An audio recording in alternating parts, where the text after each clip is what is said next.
Kalau ada yang nawarin nyalek, apakah lu mau, Lil? Gue nggak berani jawab lah. Negara kita ini yang ideal tuh seperti apa harusnya?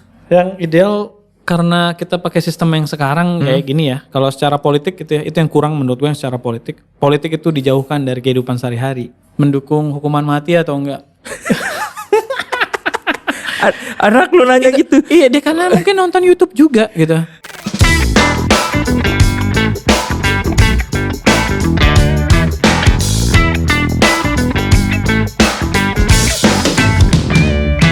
Halo teman sekelas, saya Soleh Solihun. Selamat datang di podcast Naik Kelas. Podcastnya mereka yang terus berkomitmen untuk tetap otentik. Teman sekelas, teman saya kali ini adalah seorang penyanyi, seorang gitaris, seorang pengusaha toko buku, seorang aktivis, seorang bapak, dan juga ya terlalu banyak lah aktivitas dia. Artinya dia banyak bakat ya. Atau mungkin banyak tagihan. Teman sekelas, beri sambutan yang meriah untuk Khalil Mahmud. Hai, gua Khalil Mahmud dan lo lagi nonton podcast Naik Kelas. Apa kabar, Lil? Baiklah. Nyanyi udah, terus belakangan bikin cookies, terus aktivis sudah pasti. Kalau ada yang nawarin nyalek, apakah lu mau, Lil? Gue nggak berani jawab lah. Soalnya sebenarnya gue mendukung aja orang yang terlibat ke politik gitu ya. Iya. Kan banyak orang yang musik lu penyanyi aja nggak usah ikut parpol gitu ya. Kalau gue malah nggak apa-apa juga ya kalau dia emang bisa ya, kali emang ternyata dia bagus gitu. Nah kan terus kalau ada orang bagus kita dorong untuk supaya kita jadi lebih benar gitu kan. Ya nggak apa-apa gitu. Tapi kalau sekarang gue bilang gue sebenarnya nggak pengen ya. Cuma kalau ternyata terdesak atau memang ternyata kok gue bisa gitu ya. Ya gue nggak berani bilang sekarang nih gue nggak mau gitu. Nggak kesana gitu. Jadi gue sekarang enggak kali ya. Ada sekarang ya. Sekarang enggak. Sekarang enggak kali ya. Lu tapi tidak mau menjilat ludah sendiri. Iya, jadi gue nggak berani ke depan tuh akan kayak gimana tuh gue nggak berani gitu. Karena pada dasarnya gue pengen orang yang ngurusin kita tuh orang yang bagus gitu. Jadi kalau ada orang bagus ingin berpartisipasi atau terlibat politik ya harusnya didorong gitu. Lalu nanti kita kritisi gitu kan. Tapi sejauh ini ada yang orang yang lu kenal dan bagus. Yang dulu gue merasa bagus itu Pak Teten ya. Dulu? Iya, maksudnya sekarang sih ya ada di dalam gitu, tapi kayak beda suara gitu sama dia yang dulu. sama dulu ya, sama yang dulu. Mungkin ada kekhawatiran lu gitu nggak? Maksudnya kalau lu terlibat ke dalam lingkaran itu lu jadi lupa lu yang dulu. Oh ya mungkin dari dulu gua nggak ada niat jadi kayak PNS gitu. Karena kalau zaman dulu ya kita nggak bisa punya kehendak yang berseberangan dengan atasan kayak gitu kan. Lalu mau nggak mau kalau ada hal yang nggak sesuai sama hati gitu bisa jadi musuh bersama di kantor gitu kan biasanya kan. Atau jangan-jangan guanya malah gampang tergoda. Jadinya emang jadi suka ikut-ikutan aja gitu. Ini bukan berarti semua pegawai negeri gitu itu buruk gitu, bukan. Tapi gue tahu karakter gue gitu ya yang mungkin juga mudah terpancing gitu kali ya, ikut-ikutan gitu kali ya. Jadi nggak terlalu punya karakter yang kuat gitu. Jadi dari awal udah menghindari gitu kali ya. Masa lu nggak punya karakter yang kuat? Iya, nggak tahu. Mungkin tergantung iklim sama lingkungan juga. Kita kan berhubungan secara sosial dengan orang-orang lingkungan sekitar dan bisa mempengaruhi itu satu sama lain gitu. Jadi meminimalisir bisa ikut terperosok gitu ya udah mendingan dari awal menghindari. Oh, berarti lu tidak yakin bahwa lu akan sekuat iman itu gitu? Iya. Ya, gua nggak tahu lah gua. Jadi gua menghindari aja. Kalau sifat kritis lu ini berarti dari mana? Pengaruh lingkungan atau memang lu nya begitu? Nggak bertahap lah. Maksudnya kan sekarang gue juga nggak kritis-kritis banget ya. Tapi pada dasarnya emang kalau kita baca terus kita mau men-challenge apa yang dibaca gitu. Lalu kan rasanya kayak malu sendiri sama diri sendiri gitu. Kita tahu itu ternyata nih kita belum tahu ya. Terus kita tahu, terus kita berlawanan dengan apa yang kita tahu gitu. Jadi akhirnya kita merasa bertentangan gitu. Tapi kalau kita nggak tahu, ya udah akhirnya kita melakukan itu kan. Nah dengan berusaha menjadi apa misalnya lu berusaha menjadi ideal gitu buat diri lu sendiri lah ya. Kan lu banyak baca untuk oh ya gue udah tahu ternyata ini tuh begini dan lama-lama dari yang nggak tahu jadi tahu gitu ya. Misalnya kayak waktu RK bikin apa di udara gitu ya, itu ya nggak deket sama kayak NGO gitu, nggak deket. Tapi karena kita menyuarakan juga apa yang disuarakan mereka, akhirnya diundang. Akhirnya lama-lama ya tahu, akhirnya banyak belajar ya jadi tahu sedikit demi sedikit gitu. Jadi akhirnya makin ngerti dan makin bisa ngerasain kali ya bahwa mungkin gue nggak punya masalah itu tapi orang lain ada masalah gitu. Jadi bertahap gitu, nggak tiba-tiba gue langsung tahu semua dan punya empati dan punya keberpihakan untuk ngedukung gitu, enggak sih. Emang bertahap banget dari belajar, kenal, baca segala macam. Jadi kalau gitu, lu di album pertama tuh katakanlah tidak sepaham lu sekarang. Iya pasti. Tapi bahwa misalnya merasa kok ada ya orang kayak Munir itu diginiin gitu. Padahal cuma tahu sepak terjangnya di koran-koran gitu. Tapi ternyata dia sebegitu mendukung buruhnya tuh sebegitu all outnya gitu. Jadi baru tahu dari situ kalau gua udah aktif gitu ya. Pasti gua udah tahu dari lama gitu kan. Ini enggak, gue baru tahu dan merasa gue perlu bikin sesuatu melalui musik kali yang gue bisa gitu. Udah gitu doang. Jadi akhir dari situ kenal, diajak, akhirnya ya makin lama makin ngerti ya hak asasi manusia segala macam. Jadi sebetulnya lagu di udara itu yang membawa lu kemana-mana ya? Kalau dalam aktivisme iya. Iya. Kalau dalam aktivisme iya. Kalau di anak-anak band ya cinta melulu lah ya. Antara ya bener tuh gue sama ngerasain atau lu cinta melulu lagunya sebenarnya agak mendayu-dayu juga sebenarnya gitu. Ya itu trik-trik. Jadi ya ada dua lagu berarti kalau di skena musik cinta melulu. Iya. Kalau aktivisme di udara. Iya, kalau Folk Senja Desember. Oh Desember. Itu Desember. Kira-kira ya. Oh gitu. Kira-kira. Kalau yang Folk Senja gitu Desember kayaknya sih pintu masuk juga tuh. Karena lagunya itu ya syahdu gimana Iya, gitu. iya. Dan klipnya juga kan hujan-hujan gitu. Petrikor. Apa kan bau itu petrikor. Iya, bau hujan. Iya, ada loh orang yang nulis biodatanya petrikorholik. Wah. Ada bocah-bocah tidak tahu diri. Tapi lu dari umur berapa ada sifat kritis itu? Mungkin pertanyaan-pertanyaan aja sih. Jadi karena kebetulan bisa bacanya cepat gitu. Dari umur 4 tahun udah mulai baca koran gitu. Korannya tapi ya olahraga. Tapi baca koran? Baca koran. Jadi kebetulan rumah gua di depan TK. Jadi teman-teman gua, nih yang cerita teman gua lah. Jadi gue teman gue lewat rumah katanya gila Holil di depan rumah lagi baca koran. Katanya karena TK-nya di depan rumah gue, jadi gue berangkatnya paling terakhir. Gue baca koran dulu, itu TK tuh. Tapi sebenarnya gue baca ya bagian belakang doang, olahraga. Tapi tetap aja koran. Iya, tapi akhirnya itu jadi kebiasaan. Dan kalau hari libur malah gue sebel. Kenapa? Karena nggak ada koran. Oh zaman dulu libur ya? Iya, kalau orang libur gue jadi kayak kehilangan aktivitas gitu. Jadi akhirnya kadang-kadang justru malah nonton TV tapi acaranya yang bagus tuh masih agak lama gitu. Jadi ya udah biasanya keluar kalau minggu pagi itu. Itu dari mana? Kebiasaan baca koran itu? Karena udah bisa baca dan ada di rumah koran sama majalah gitu. Ya udah jadinya baca itu. Tapi kalau sekeluarga emang rata-rata suka baca. Jadi orang tua juga beliin buku lah ya. Masing-masing.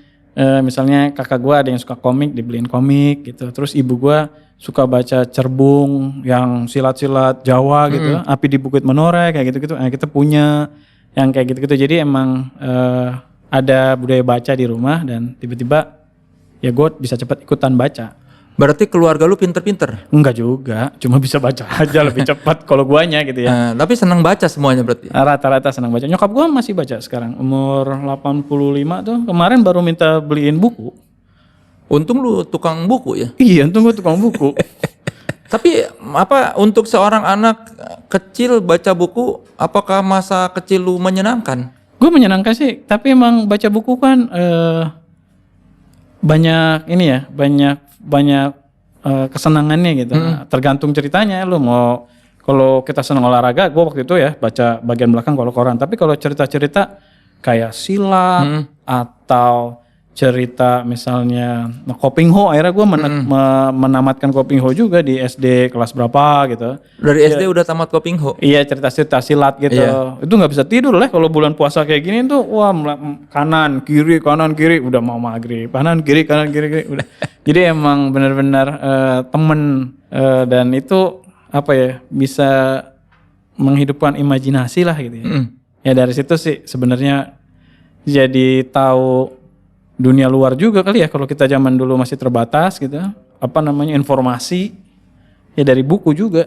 Tapi lu main gua. Oh, masih imbang. Masih gua main bola, main apa gitu, nyolong juga nggak ada. Nyolong apa? Buah-buahan biasanya kan. Kalau nyolong mangga ya, klasik itu klasik. Lempar mangga gitu ada lah ya. Masa kecil lu di daerah mana? Di Ciputat. Oh, Ciputat. Iya. Oh, lu memang daerah situ ya, dari kecil sampai sekarang situ mulu ya? Iya, gue di situ. Gue sempet keluar dari situ sekitar Pondok Cabe itu. Pondok Cabe 2010. Terus pas sekolah dijual. Sekarang pulang sekolah balik lagi ke rumah orang tua di Ciputat lagi. Waktu SMA lu anak muda yang kritis nggak? Gue lebih ngeband sebenarnya. Oh, malah lebih ngeband, iya. Jadi gue ikut ekskul 2, basket sama band.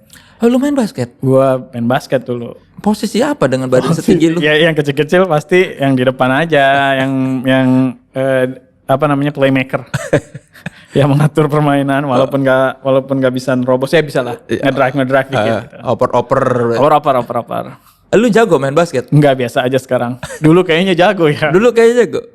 Kayaknya apa beneran apa lu merasa jago? Merasa. Tapi kalau diadu sama yang misalnya siapa ya, teman-teman aja, kayaknya banyak yang lebih jago deh. Ya berarti sebetulnya masa remaja lu tuh lebih banyak buat olahraga dan musik ya? Iya, olahraga dan musik. Kuliah gue lebih ngeband. Oh, lebih ngeband? Gue demo-demo tuh pas banget kan 98 ya. Masih di kampus itu ikut-ikutan aja lah. Di kampus gue juga telat demonya. Jadi udah dikirimin pakaian dalam sama kampus lain karena dianggap norak. Iya, nggak telat kampus demo. Di Perbanas dulu. Oh, Perbanas. Jadi gue ikut-ikutan juga belakangan lah ya.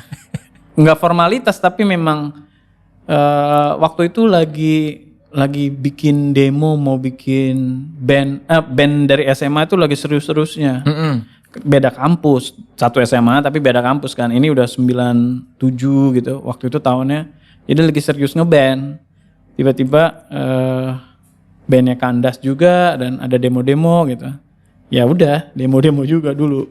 Jadi waktu demo 98 itu sebetulnya lu tidak terlalu paham apa yang diperjuangkan atau paham yang diperjuangkan, cuma konsentrasi pikiran itu lagi ngurusin band sebenarnya.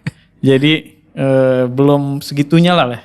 Walaupun ikut juga ke gedung DPR pada hari itu, ikut demo-demo permulaan di kampus, ikut juga gitu ya. Beberapa kali demo yang gede itu ikut gitu, dan terakhir di DPR ikut gitu. Tapi nggak sesering kampus-kampus lain kan, tuh sering banget zaman dulu tuh. Perbanas sibuk olahraga sih. Nah, ya banyak atlet. Oh, gue pikir lu tuh dari dulu sudah menghayati perjuangan. Enggak, gue tahu apa namanya, baca-baca isunya itu di koran baca gitu. Tapi kalau aktif mengorganisir mahasiswa teman-teman tuh enggak. Beda lah sama misalnya siapa ya? Wendy. Iya, Wendy mengorganisir ya. Betul. Dan sekarang jadi anggota Dewan Kesenian Jakarta. Gaya bener ya. Periode 2020 sampai 2023. Iya. Itu gimana ceritanya? Ya enggak, ada orang nawarin, ada teman nawarin, dia anggota yang lalu lah ya. Terus tawarin, gue merasa DKJ itu apa ya, mungkin gue bisa belajar kali ya. Mungkin gue bisa, karena di dalamnya seniman-seniman ada yang orang film, ada orang sastra gitu.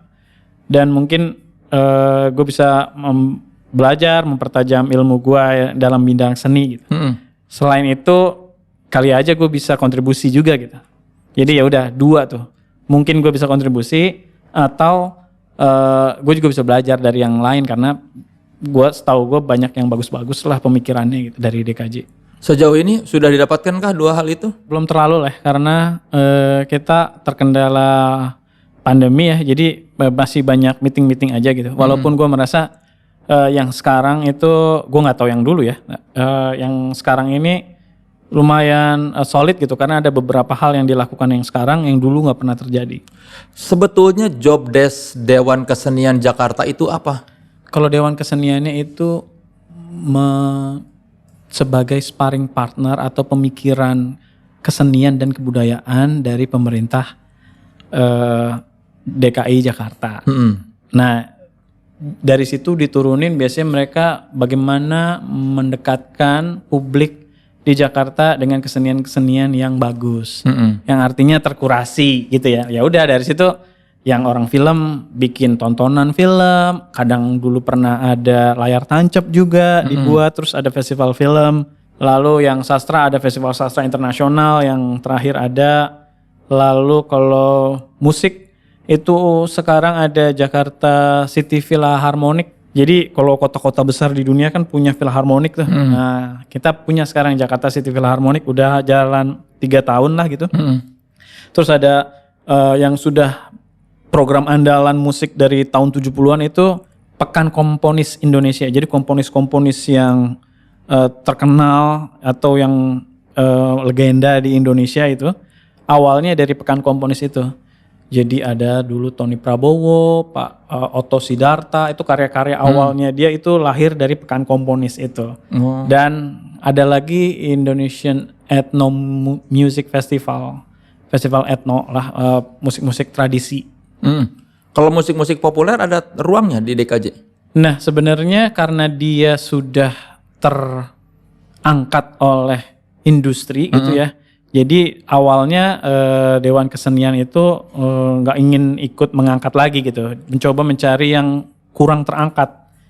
Tapi semenjak ada 2 anggota komite, ketuanya bahkan, ketuanya Adra dan gua yang berasal dari musik yang lebih populer gitu ya. Adra mungkin lebih jazz gitu, gua lebih indie, independent. Ya mungkin nggak tahu juga sebenarnya itu bukan gue yang ngusulin tapi akan ada kayak bienal 2 tahunan gitu, festival independen gitu. Karena ternyata mungkin musik independen juga perlu dirayakan eksplorasinya gitu kali ya. Jadi sebelumnya nggak ada bienal apa ini? Belum ada. Ini malah baru mau ada, tapi bukan gue juga yang ini apa namanya yang ngedorong, tapi periode lalu yang kita yang ngejalanin. Oh, kirain karena lu masuk jadi ada jembatan dengan apa aktivis musik populer. Pengennya lagi bikin sesuatu gitu, pengen nyari misalnya kayak apa ya, kepikiran gua sama Adra kepikiran bagaimana di negara-negara lain itu musik tradisinya dia bisa jadi musik pop yang mulus gitu. Jadi misalnya kayak apa, kalau di Jamaika reggae itu kan rootsnya mereka gitu ya, tapi itu ya jadi musiknya mereka juga gitu. Lalu kalau di Brazil bossa nova gitu ya, dia bisa kayak ngambil dari jazz, tapi juga ada unsur tropicalia yang asli Brazil gitu, terus digabungin dan jadi satu karakter yang kuat. Nah kalau di kita Indonesia itu apa sih sebenarnya yang kayak gimana sih yang Indonesiana ini kira-kira gitu. Nah itu menarik sebenarnya untuk digali. Gue ada rencana pengen bikin penelitian kah atau mungkin ngajak teman-teman yang punya artefak musik atau punya pengetahuan musik yang luas tentang musik Indonesia gitu. Lalu musik apa sih yang paling sebenarnya itu berpotensi untuk jadi besar gitu, jadi lebih dari inilah gitu ya. Gua pikir tuh konsentrasi ke kesenian di Jakarta kayak misalnya karena ada Gambang Kromong jadi gimana caranya? Ya ada gue udah pernah bikin kayak ngundang Maestro Talk gitu dari Jakarta, pemain Gambang Kromong ada 2, Pak Jali dan Pak Ukar, kita undang untuk cerita soal bagaimana mereka dulu belajar gitu ya, struggle banget gitu, dan sekarang juga ternyata udah mulai susah bermain karena yang nangkep udah dikit gitu. Jadi kasihan sih sebenarnya. Jadi emang bagaimana mengupayakan agar musik-musik kayak gitu juga tetap hidup, karena ternyata kan Gambang Kromong kalau misalnya dikawinin sama blues gitu kayak Benyamin kan asik ya, asik banget gitu. Sebenarnya kan itu ya mungkin Benyaminnya juga karena dia hebat banget gitu ya, enak gitu. Ya setelah dia nggak ada lagi sih yang berhasil gitu kan. Iya, yang ke pop ya, yang ke pop iya. Berarti kan kalau di DKJ itu berarti bagian dari provinsi DKI Jakarta ya? Iya, karena provinsi lain punya kayaknya Dewan Kesenian Jogja ada, Dewan Kesenian Bandung ada, Jawa Barat gitu ya. Kalau gitu kan lu jadi bagian dari sistem, apakah menghalangi lu untuk bersikap kritis terhadap pemerintahan? Enggak sih kayaknya. Biasa aja selama ini nggak ada yang merasa gua terbebani itu menghambat sikap politik atau apa gitu. Oh, tidak menghalangi lu juga? Sejauh ini enggak ya, sejauh ini. Dan sejauh ini dari berarti 2020, bagaimana orang-orang di situ setelah lu masuk ke dalam itu, ternyata orang-orang di dalam sistem itu kayak gimana? Siapa nih maksudnya, anggota DKJ juga atau anggota orang? DKJ. Anggota DKJ juga rata-rata banyak yang kritis-kritis juga kok. Jadi sama aja kayak nggak menganggap gua seniman yang punya inspirasi politik yang lebih dibanding yang lain gitu, enggak, kayak sama aja biasa. Cuma memang beberapa orang memang punya tendensi bahwa sikap keseniannya itu lebih politis gitu ya. Itu memang ya misal kayak gue ya, dibandingkan misalnya kayak Adra gitu.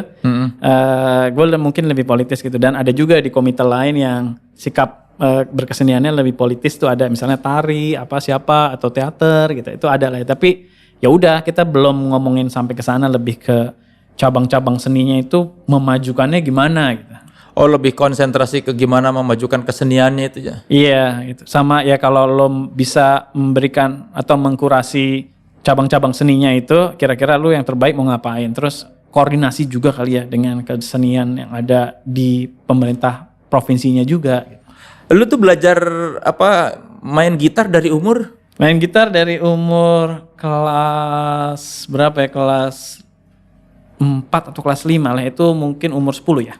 Umur 10? Di sela-sela lu banyak baca koran dan buku, lu belajar gitar? Iya, belajar gitar karena nongkrong-nongkrong ada tetangga-tetangga kan ya. Tapi gue juga, kakak gue punya gitar gitu. Tapi gue belajarnya bukan di rumah, di tempat temen gitu. Oh, pada main gitar ya, kayaknya asik nih, gue coba aja gitu.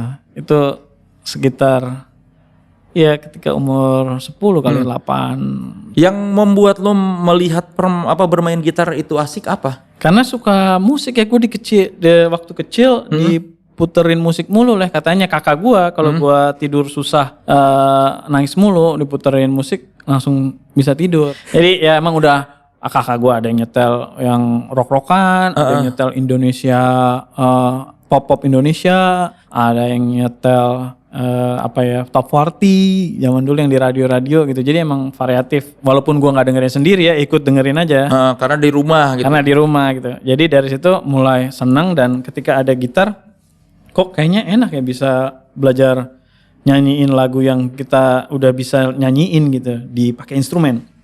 Akhirnya pengen nyoba. Lagu apa yang pertama lu belajar terus bisa nih? Yang chordnya gampang itu kalau nggak salah Gombloh lah. Gombloh. Jadi kalau nggak salah itu gue belajar karena, apalagi yang membuat gue semangat untuk belajar, progresi chordnya itu gampang, dan satu progresi chord itu putaran itu bisa 2 lagu, yaitu Apel dan Di Radio kalau nggak salah. Di Radio itu Gadaikan Cintaku. Nah itu jadi kayak wah, ini untung nih belajar satu dapat 2 lagu gitu kira-kira. Siapa yang ngajarin? Ada teman namanya Ican. Oh, dikasih tahu nih mainnya gini. Iya, ini mainnya gini nih. Dia udah bisa. Dia juga masih belajar, tapi memang udah lebih jago dari gua gitu ya. Terus lu latihannya di rumah gitu? Di rumahnya dia. Oh, di rumah dia. Karena kita suka nongkrong-nongkrong gitu depannya. Ya udah main gitu. Nah, dia jadi guru gitar gua tuh awal. Emang semudah apa lagu Apel tuh? Chordnya ya mudah ya. Cuma G, terus E gitu, terus C, D, udah gitu aja. Basic banget. Tapi ya karena bisa satu lagu itu jadi bikin semangat. Oh, lu pengen merasa nyoba lagi lagu yang lain abis itu kan. Kalau kita cuma langsung lagu yang susah mungkin ya jadi kayak aduh susah nih gitu. Nah ini karena lagunya gampang dan satu lagu bisa dapet satu chord bisa dapet dua lagu itu progresi chordnya jadinya semangat. kemarin juga Yako nyanyiin lagu Gombloh. Oh ya. Iya, sekarang lu Gombloh juga. Ini udah satu season ini Gombloh disebut ya. Silakan yang teman sekelas yang belum tahu Gombloh itu lihat di YouTube banyak ya, atau di Spotify juga ada nggak ya, di streaming gitu ya? Iya mungkin ada kali. Iya, dan rilisan fisiknya baru dirilis lagi kemarin ada sama ini Elevation Records. Ada live gila ya. Live gila itu silakan kalau yang suka piringan hitam dicari album Gombloh Live Gila itu Elevation Record itu bagus. Salah seorang legenda musisi legenda folk kan. Nyanyiin dong. Hah?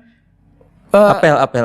Kemarin kan Yako Ku Gadaikan Cintaku tanpa gitar. Kalau ada pemain gitar pakai gitar dong. Boleh gitar. Ini belum tentu hafal tapi ya.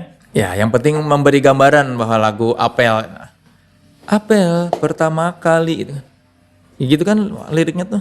Iya. Coba ya. Ya, sambil nunggu Holil bersiap-siap, saya mau ngasih tahu yang pengen punya kaos kolaborasi Authenticity dengan Komikazer, Stereoflow atau Darbots, silakan cek Authenticity Lab di Tokopedia, Shopee atau Lazada, atau kalau nggak mau ribet, silakan scan QR code yang ada di mukanya Holil. Nih. Nah, itu. Jangan lupa follow Instagram @authenticity_id karena kami punya giveaways buat teman sekelasnya. Coba kayak gimana? Apel. Apel pertama kali aku malu-malu. Apel kedua kali ku pasang strategi. Mengenaikan aku melambung anganku. Gitulah. Ini bisa nyambung ke Yako tadi tuh. Coba nyambungin gimana? Di radio aku dengar lagu kesayanganmu. Ku tutupi telingamu sedang apa dengan kedua tanganku. Lupa lah. Kira-kira gitulah. Jadi itu karena semangat lagi, kalau nggak salah itu lagi ngetop sering banget di radio. Iya, 80s gitu kan. 80s ya, jadi di radio lagi sering. Dari situ mulai kalau bisa satu lagu langsung lagu lain gitu. Jadi kerjaannya nongkrong di depan rumah itu, jadi di rumah komplek itu ada bangkunya. Emang udah dipersiapkan secara ini ya, kultural, bisa nongkrong ya, gibah. Jadi kita gitaran di situ sering banget. Jadi udah mulai 1 lagu, 2 lagu, 3 lagu. Ya budaya zaman dulu gitu kan, anak muda nongkrong main gitar. Nah iya betul. Nggak tahu sekarang masih ada nggak sih? Kayaknya pada main PUBG ya. Iya, pada main PUBG. Kalau nggak bikin musiknya cepet gitu. Oh iya. Ya kita segera kembali setelah yang berikut ini. Kembali lagi di podcast Naik Kelas, podcastnya mereka yang terus berkomitmen untuk tetap otentik. Gombloh ya. Iya. Memang manis sekali lagu-lagunya kan. Zaman dulu. Dan ngehit gitu ya. Iya. Padahal ngikutin Nina. Susana. Iya kan. Iya, ada. Wih, ada tepuk tangannya itu kan. Intro itu. Lu S2 Arts Politik. Iya, kayak keren katanya. Keren banget. Kepake nggak ilmu yang lu pelajarin dalam kehidupan lu sekarang? Secara langsung enggak ya, Leh. Tapi kalau dalam mengambil keputusan, kesimpulan gitu, lebih hati-hati gitu. Gimana maksudnya? Iya, jadi kalau dulu mungkin gegabah, sekarang karena udah lebih lebih komprehensif gitu, jadi lebih hati-hati. Jadi mungkin jadi lebih ragu-ragu. Nggak kayak dulu lah sebelum sekolah. Kata Akbar juga udah beda lu sekarang. Maksudnya lebih sabar sebenarnya dalam konteks nggak terlalu galak, nggak terlalu ini. Tapi ya begitu akibatnya, jadi nggak terlalu ambil keputusan cepat gitu. Apa misalnya? Misalnya apa ya? Kayak pandemi nih.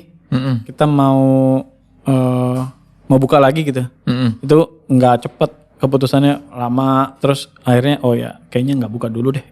Apa nggak buka kios? Kayak kios gitu ya, nggak buka buat publik dulu ya, takut ya gitu, karena takut jadi klaster gitu. Nggak, apa hubungannya arts politik yang lu pelajarin dengan lu tidak menjadi gegabah itu emang gimana? Iya, kalau sekolah master gitu, itu kan lebih banyak, lebih terstruktur cara berpikir. Jadi sebenarnya bukan hanya soal ketajaman disiplin ilmunya aja, tapi juga ke frameworknya berpikirnya dia kan harus lebih dalam dibandingkan misalnya kita sekolah S1 gitu ya. Kadang-kadang kan kita tapi skripsi lu sih bagus lah. Tapi kalau yang lain-lain bikin skripsi kan kadang-kadang seenaknya aja tuh. Enggak terlalu, gue juga merasa gue kayak skripsinya biasa aja gitu.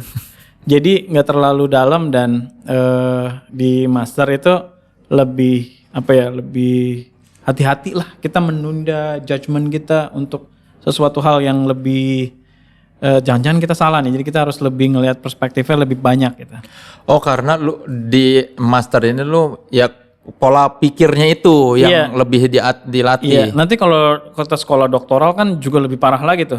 Kita harus lebih punya kayak sifat keilmuannya itu udah ada di badan gitu. Maksudnya di badan tuh udah jadi rohnya dia juga. Dia udah di kehidupan sehari-hari tuh emang udah berlaku seperti dokter itu. Maksudnya dia harus punya pemahaman yang baik, punya pemahaman metode yang baik kayak gitu-gitu. Soalnya dia akan menciptakan ilmu kan biasanya. Jadi menyikapi satu kejadian atau peristiwa tuh nggak langsung impulsif gitu. Iya, sekarang gue ya. Dulu kan reaktif aja gitu. Cuek aja gitu. Tapi sekarang lebih ini kali ya. Nggak tahu apa karena masternya atau karena umur ya. Jadi campur-campur lah itu. Ini udah uban semua juga lah. Ini kalau nggak ketutupan headphone ya, uban juga ya. Udah merasa tua? Lumayan capek nih. Kalau dulu nada-nada tinggi masih dapat ya nyanyi ya. Sekarang kadang-kadang suka nggak dapet. Jadi mau nggak mau kalau pengen dapat semua, itu kalau tour nggak pernah pergi kemana-mana. Nyampe hotel tidur sampai mau manggung. Ya udah, kadang-kadang gue udah nggak ikut interview radio. Capek. Takut nggak bisa nyanyi nada-nada yang di lagu sendiri kan sedih ya. Kan salah juga sih bikin lagu yang agak tinggi-tinggi ya. Jadi ketika nggak bisa mencapai itu, sekarang baru aduh nggak bisa jalan-jalan nih, yang lain pada makan-makan lagi. Kalau pergi ke daerah kan tour ya, makan-makan itu. Ini akhirnya mesti di hotel aja tidur, habis itu persiapan buat manggung, dan kalau manggungnya sukses ya udah siap-siap besok mau pulang lagi gitu. Sampai hotel lagi, tidur lagi gitu. Tapi belum sampai ke mengubah aransemen supaya vokal lu nyampe? Belum. Kayaknya belum ingin. Tapi kalau nanti mau bikin lagu album berikutnya kayaknya udah mulai yang lebih rendah. Jadi yang lagu yang udah gitu. Yang sekarang yang ke depan ini yang lebih wise. Pada tone-nya lebih berat, lebih wise. Lebih sadar fisik ya? Iya, betul. Terus gimana teman-teman yang lain maksudnya melihat perubahan fisik lu gitu? Ya mereka kadang-kadang kalau kebanyakan main kasihan. Udah dulu istirahat aja segala macam gitu. Tahu lah dia kalau 10 lagunya tinggi-tinggi gitu ya. Gue main gitar juga gitu. Kadang-kadang mereka yang kasihan gitu. Tapi kalau tidur cukup ya kayaknya mereka cukup percaya diri gue bisa gitu. Lagu mana yang paling berat sekarang buat dinyanyikan? Sebelah Mata berat lah. Sebelah Mata? Berat tinggi dia. Jadi dulu gue suka bawain Sebelah Mata itu di depan. Jadi belakang itu yang udah enteng-enteng. Yaitu kayak Desember kan banyak falsetto gitu. Tapi entah kenapa Sebelah Mata itu ternyata kayak ada jadi ngetop lagi. Jadi akhirnya gue gak tega mau bawain itu di depan. Jadi akhirnya gue bawain juga di belakang dengan segala daya upaya. Sekarang akhirnya mulai tahu trik cara nyanyinya gitu. Ya dapet juga sih. Tapi ya kalau bisa nggak terakhir banget ya nggak terakhir banget gitu. Tapi menjelang akhir lah, karena memang biasanya kan gitu ya supaya klimaks gitu ya. Kita lagu yang paling populer yang orang banyak mau terakhir gitu. Ntar tahu-tahu pada pulang lagi kalau lagu-lagunya yang populer duluan gitu. Kenapa tiba-tiba Sebelah Mata ini populer lagi? Kayaknya dibantu. Jadi gini lah kalau RK gue merasa dapat berkah dengan bergaul atau kolaborasi dengan band-band baru. Jadi kalau Sebelah Mata itu kolaborasi dengan Bara Suara. Gue rasa mungkin orang berpikir Bara Suara mendompleng ERK gitu ya. Padahal sebenarnya ERK tuh mendapatkan banyak manfaat dari itu, kolaborasi itu, karena sekarang anak-anak sekarang banyak yang lupa kalau kita nggak aktif dalam waktu yang lama gitu, sehingga mungkin banget ERK tuh dapet pendengar-pendengarnya Bara Suara. Lalu juga ikut dengan Mata Najwa tuh lagunya itu juga mendapatkan pendengar-pendengar yang lain gitu. Dan pernah di cover juga oleh 420 juga Sebelah Mata dan kayaknya Desember ya. Itu juga mendapatkan pendengar-pendengar ya 420. Padahal bahkan mungkin ya kalau nggak salah anak-anak di RK gitu pada ada yang cerita apa, wah RK bukan lagunya 420 itu Sebelah Mata. Gitu.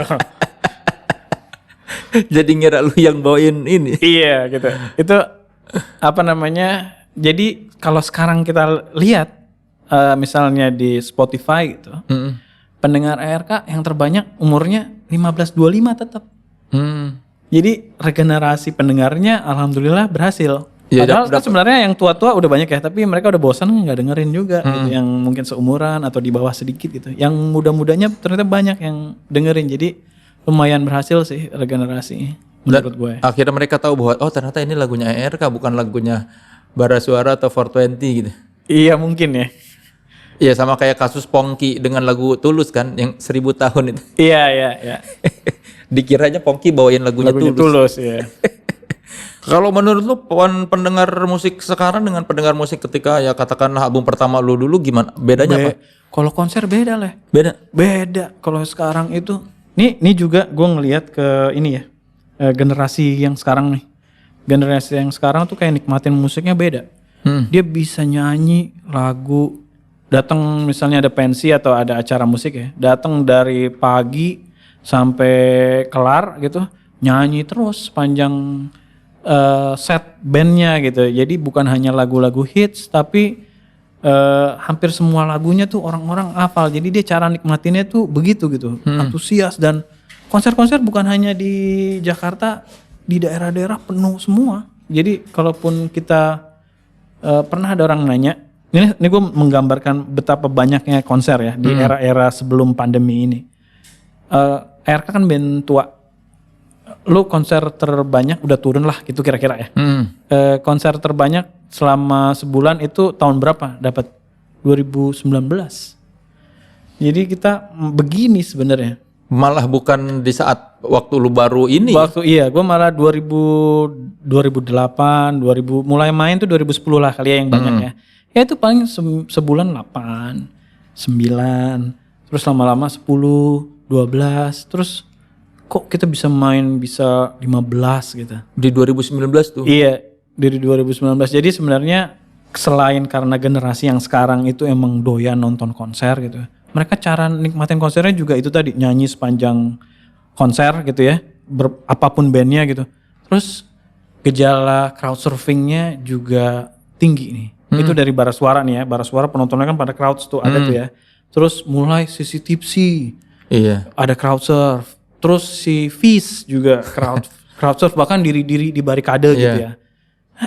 Lagu Desember ada juga yang begitu. Jadi kayak emang oh ya udahlah ya, bebas lah lu yang padahal lagunya Desember ya. Iya, lu yang mau nonton juga bebas, kita senang aja ngelihat orang bahagia gitu, kita juga bisa bahagia juga gitu.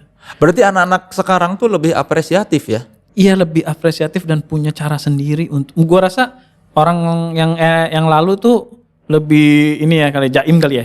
Lebih jaim. Kurang tapi sebenarnya apresiasi juga tapi nggak terlalu ekspresif. Kalau ini ekspresif, akibatnya bikin energi balik kan ke pemainnya, kan lebih semangat ya ngelihat orang di situ, wow gila-gila gitu, gue juga semangat gitu. Pasti kan kalau penonton misalnya seringai nggak ada yang bikin circle tuh, lemas juga, digalakin ternyata mereka mau, ya tambah semangat kan kira-kira gitu ya. Jadi emang ada energi ya, umpan balik juga gitu.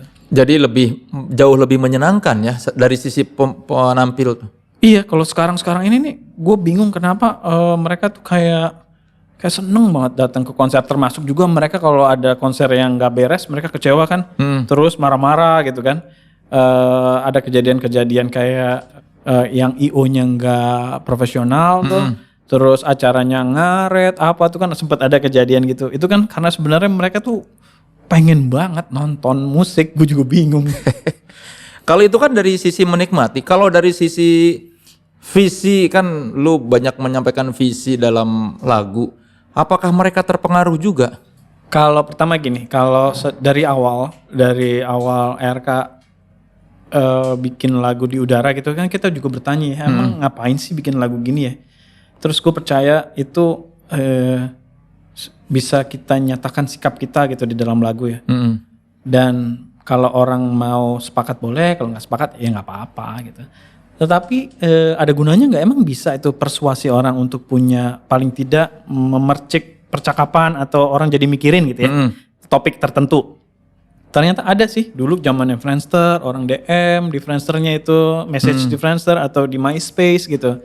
Dan sampai sekarang itu masih maksudnya walaupun gue belum melakukan riset yang lebih terperinci ya, tapi kalau secara kualitatif aja kita bisa ngelihat di lagu-lagu di udara itu atau masih tidak percaya itu ekspresinya kemarahan gitu yang sambil merem-merem gitu kan. Itu ada, mereka udah melakukan performance yang beda, itu nggak bisa muncul kalau nggak ada asupan nada-nada seperti itu gitu. Jadi gue merasa bahwa dalam satu hal dia berhasil menyampaikan pesannya, apakah orang itu setuju atau enggak itu urusan lain gitu. Tapi minimal lu merasa bahwa orang-orang ini udah mengerti nih apa kami mau menyampaikan apa. Iya, kira-kira emosinya dapet, orang-orang itu misalnya tensinya kita makin tinggi, orang-orang juga yang nonton kan karena ada gitu-gituannya gitu. Itu bukan hanya di RK aja sih, gue juga ngelihat di musik-musik yang lebih rancak gitu ya, juga terjadi gitu. Terus kan kalau di ya aktivisme lu kan banyak segala macam. Apakah para penggemar lu apa penerka? Nah, penerka. Buat yang belum tahu teman sekelas, nama penggemarnya Efek Rumah Kaca adalah penerka. Itu juga baru sekarang kan ada. Iya baru sekarang. Itu karena memang mereka minta-minta ayo dong bang. Terus gini, kita kan udah punya kayak tempat ruang untuk bisa orang perform dan toko buku ya. Kenapa giliran orang yang gemar ERK-nya nggak kita fasilitasin? Oh ya udah kita buat ya. Itu baru terjadi sekarang dari berapa belas tahun gitu. Jadi memang ternyata generasi sekarang ini memaksa kita untuk melihat lagi gitu. Ini musik gua kayak gimana dan ternyata mungkin ada gunanya juga ya buat orang gitu. Jadi ya udah deh kita bukan kita fasilitasin sih, tapi ya dikumpulin lah gitu. Iya. Para penerka apakah sama seperti Efek Rumah Kacanya juga atau minimal sama kayak lu yang juga aktif kayak apa Kamisan, terus kayak waktu itu ada kampanye reformasi di korupsi, apakah mereka seperti itu juga?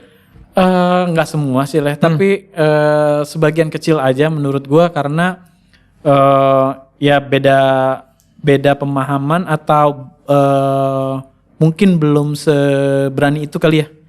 Belum seberani itu. Kalau yang awal-awal kan masih bingung kadang-kadang karena kan memang nggak terlalu bisa kita tahu informasinya gitu. Jadi yang buat yang tahu-tahu aja gitu ya, yang mulai berani gitu ya, jadi lebih berani gitu. Tapi kalau yang belum, gua rasa secara keseluruhan belum lah ya. Pada momen apa lu merasa bahwa gua nggak hanya harus bernyanyi tapi juga harus ikut aksi? Ketika mereka butuh bantuan dan gua merasa terpanggil untuk melakukan itu. Jadi kita mau kampanye nih gini anti korupsi gitu ya, terus butuh dukungan biar rame aja gitu. Oh gitu ya, lu kira-kira kita bisa ya bisa lah gitu. Nggak usah terlalu yang kaku-kaku gitu. Kita jadi perlu ada musik-musikan. Oh yaudah gue main datang. Itu dari awal-awal 2008, 2009 gitu ya. Akhirnya lama-lama ya karena kenal semua gitu. Sekarang malah panitianya udah kayak nggak enak mau nyuruh karena guanya udah ketuaan gitu. Tapi kata mereka ya lebih hidup sih, walaupun mungkin kita perlu lihat ulang ya lama-lama ini membosankan juga, ketebak apa enggak kalau kampanye campaign ada musik-musiknya mulu gitu, jangan-jangan substansinya tambah lemah gitu. Tapi ya selama ini sih kalau gue bisa membantu ya gue mau lah bantuin. Oh, awalnya karena mau membantu itu. Membantu lama, walaupun gue setuju ya, tapi kan kita punya bidang masing-masing ya. Karena ya gue nggak cakap gitu orasi, gue nggak cakap untuk melakukan apa ya kajian-kajian gitu. Jadi gue bisanya itu doang, mendukung kalau lu perlu kita lagi kampanye apa ya bolehlah. Gitu. Oh, jadi kalau lu ada kampanye-kampanye atau apa tuh lu orasinya nggak terlalu banyak. Gue jarang orasi kan, emang di manggung aja gue banyakan diem gitu ya. Jadi giliran ada apa namanya, kalau kampanye terus pengen ada sesuatu yang kayak ice breaking gitu, ya udah nyanyi. Jadi kalau di aksi-aksi itu lu lebih nyanyi aja, nggak ada yang apa orasi? Nggak ada, jarang ada lah dikit-dikit. Sekarang ini lah, tapi dulu nggak. Sekarang ini. Kenapa sekarang udah bisa? Nggak tahu, gue pernah orasis juga sekali tuh di Kamisan, tapi menurut gue kayak jelek gitu. Karena emang gue nggak jago gitu. Tapi sekarang lebih banyak ngomong aja, nggak orasis sih, lebih banyak ngomong aja sedikit gitu soal apa yang pengen gue sampein aja gitu. Dulu lu nyanyi cuma apa break lagu nyanyi, jarang, kurang terlalu komunikatif ya. Iya, emang nggak terlalu inilah. Apa ya, nggak terlalu biasa, mungkin harus dilatih kali ya. Jadi kalau gue jawab pertanyaan bisa gue, tapi kalau gue memandu gitu nggak bisa. Kan cuma menceritakan lagu. Bisa tuh ya, tapi kenapa ya, gue juga karena nggak pernah berlatih kali ya, nggak merasa perlu gitu. Akhirnya nggak pernah terbangun tuh keahlian itu.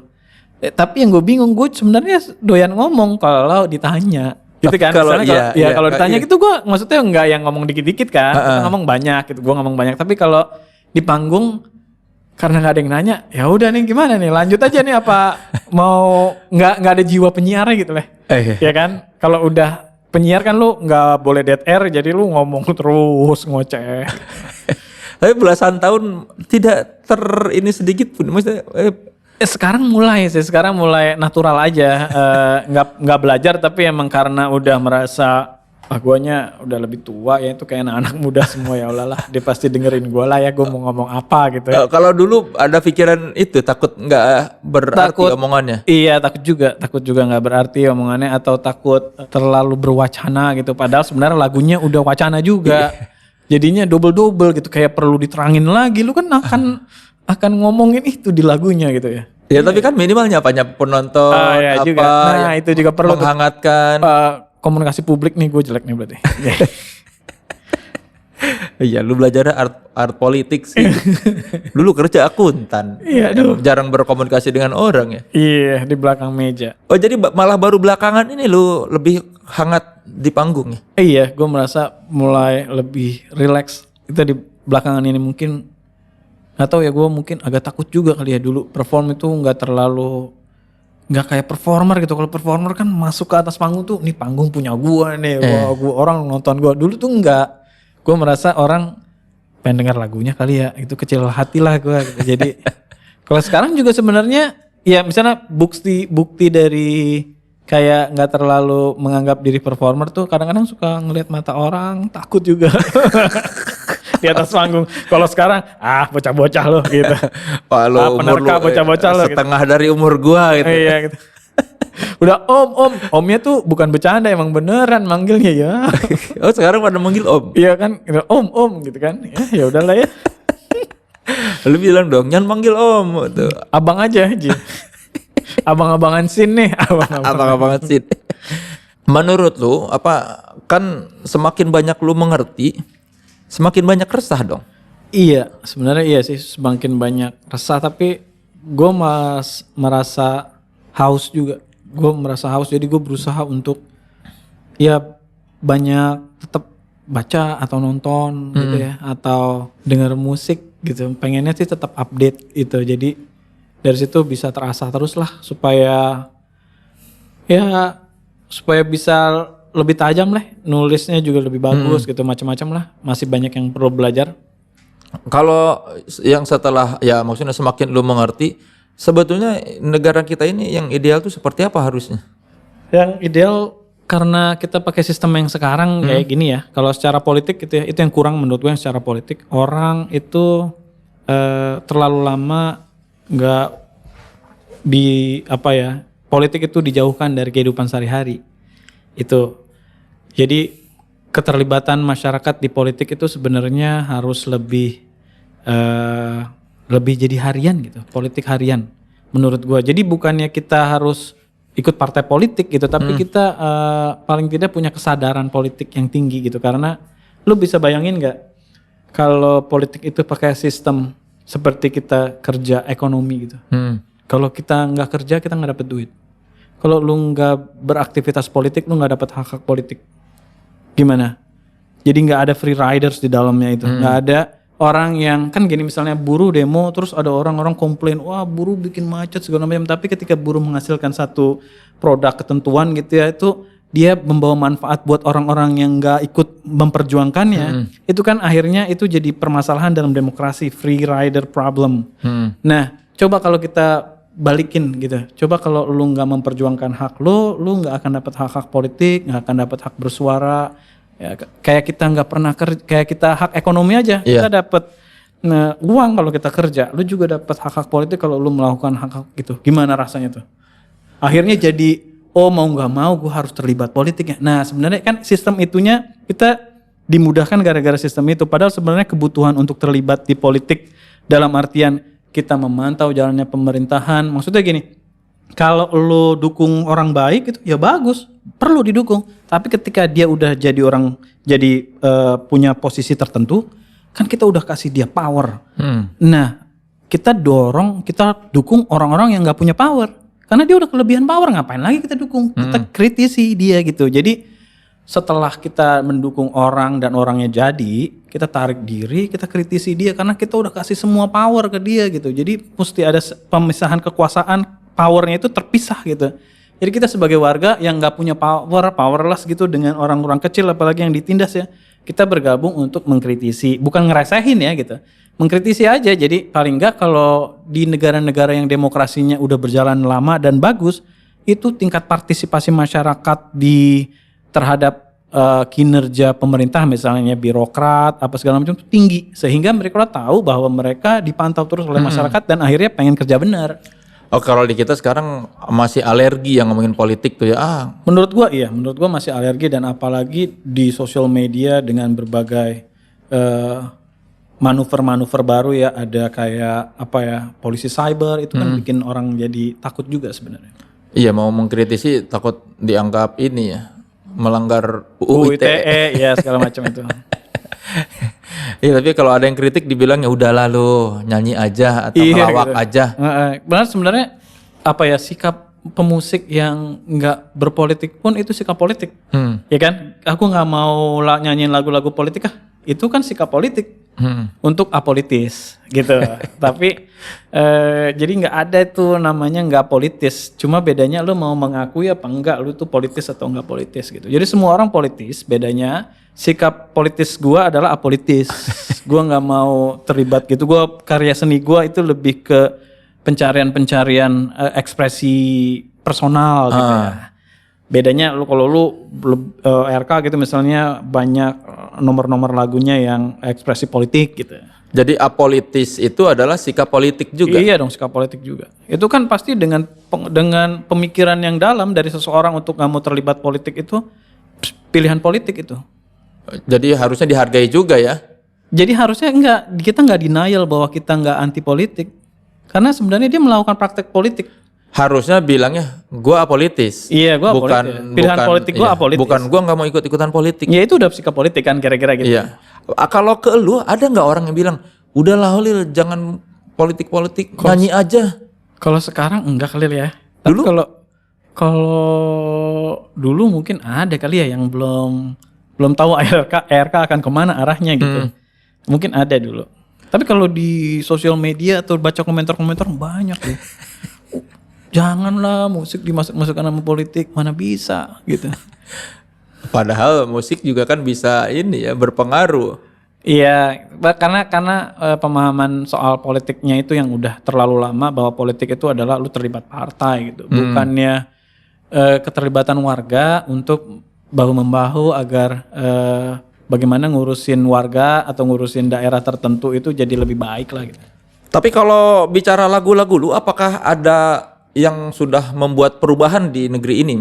Ya nggak ada lah kali lah. Sepengetahuan gue berat bener beban gue ya, beban apa namanya? Ya kan kayak masih tidak percaya itu kan maksudnya ya apa ya belum ada efeknya. Enggak kayaknya lah ya, belum ya. Maksud gue masih tidak percaya ya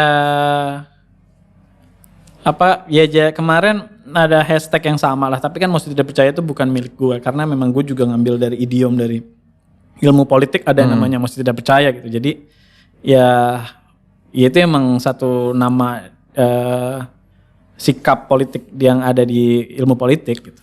Jadi ketika lu membuat lagu-lagu yang kritis itu apakah berharap ada perubahan setelah lu nyanyikan atau hanya ekspresi? Berharap sebenarnya ada orang-orang yang sama dan mungkin punya ketertarikan yang sama untuk berbuat sesuatu dalam bidang yang mereka mau. Misalnya kayak gue tertarik bikin lagu Munir itu karena nonton film gitu. Dan gue merasa gue masih sering juga terinspirasi dari lagu orang gitu. Dan gue merasa akibatnya dari situ gue merasa mungkin ada orang yang kayak gue juga yang juga bisa terinspirasi dari lagu atau film atau apa gitu. Jadi ya udah gue coba. Setelah gue coba kok ternyata ada juga memang yang nanya-nanya kan ingin tahu lagunya atau yang memang udah tahu sendiri gitu ya.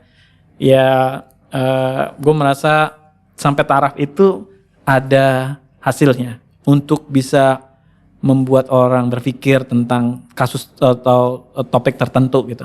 Tapi apakah dari situ bisa mengubah orang untuk dengan kepribadian yang misalnya apolitis jadi lebih politis itu gue belum tahu. Gue belum pernah melihat sendiri gitu ya. Kalau Angan anak lu apakah lu kasih hal-hal seperti ini nggak maksudnya soal politik atau apa? Oh iya leh. Maksudnya bukan gue kasih, gue tergantung kalau dia nanya aja.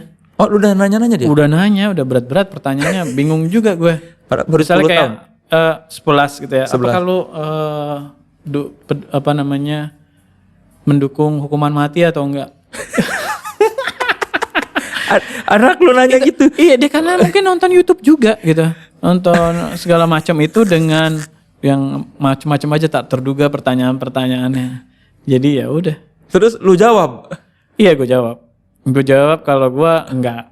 Tapi kalau dalam kasus tertentu gitu ya, misalnya kayak kasus yang marak di Amerika kemarin itu George Floyd itu, dia sangat kesel dengan polisinya yang membunuh George Floyd itu, yang pakai dengkul ya, kneeling itu, dan dia merasa kayak terus dia baca-baca atau video-video gitu ya ngelihat dan hasil testimoni banyak ahli gitu misal kedokteran apa tuh dan memang kayaknya nih udah niat nih orang gitu jadi buat membunuh tuh buat membunuh gitu karena dia nggak ngebolehin orang apa namanya ambulannya yang ngasih pertolongan lebih cepat kayak gitu gitulah itu akhirnya dia kayak boleh kali ya gitu hukuman mati gitu ya kayak gitu gitulah dia masih mempertimbangkan kayak gitu. Tapi dia nanya-nanya nggak soal makna lagu ERK?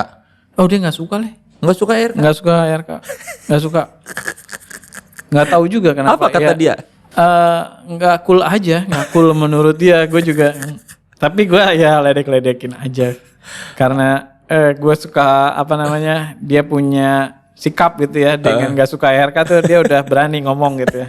Ya udah gue ledek-ledekin. Enggak ngomong tuh karena lu tanya apa dia ngomong sendiri? Dia suka ngeledek-ledekin gitu. Ngeledekin? Tiba-tiba nyanyi misalnya sebelah mata tapi dengan Ngenyek-ngenyek gitu. ngenyek gitu kayak gitu-gitu. Dia emang apa ya emang lebih kalau dibanding personality-nya sama gue tuh dia emang lebih fun. Jadi ya udah gue seneng aja kalau dia ngeledekin gue karena emang dia karakternya fun. Kayak gimana ngeledekinnya misalnya? Ya gitu kira-kira atau tung teng dung teng dung tenene itu misalnya seperti rahim ibu ya dia kalau suka denger gitu suka ngeledek-ledek gitu lah. Jadi menurut dia musik lu tuh nggak cool ya? Nggak cool.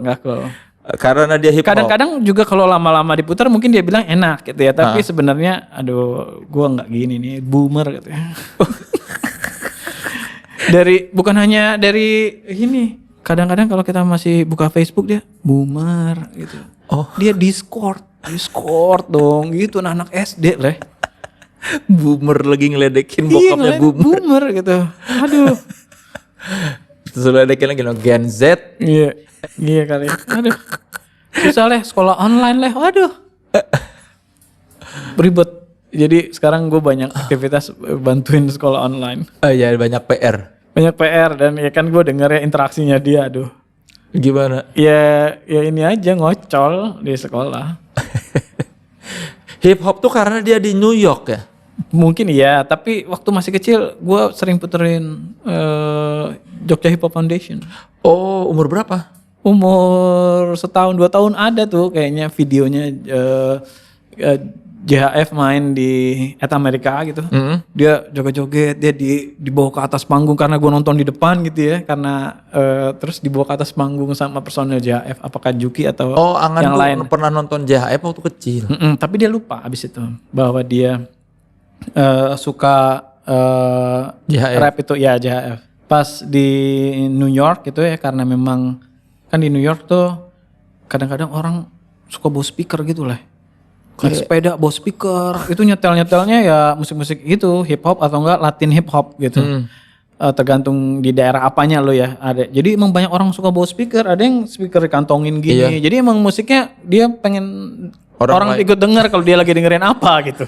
Jadi ada larangan juga kadang-kadang di bus atau di kereta nggak boleh puter speaker ampe karena udah gitu. Emang sering gitu ya, sering banget ya. Apalagi kalau mobil waduh jedang-jedung tuh biasa banget karena emang mereka seneng kali ya denger musik kenceng-kenceng. Nah karena di daerah New York itu Angan jadinya teman-temannya juga seneng hip hop dan kalau hari Jumat kita orang tua murid sama sama siswa-siswa ngumpul sama guru-guru ada singelong. Nah salah satu singelongnya itu lagu dibuatin sama gurunya Angan itu hip hop nge-rap gitu. Saya kelas 2 dari ini, terus yang lain jawab, ini, terus ganti anak kelas 5, ini anak kelas 5, pada nyaut, lu sukanya lagu apa? Gue sukanya ini gitu.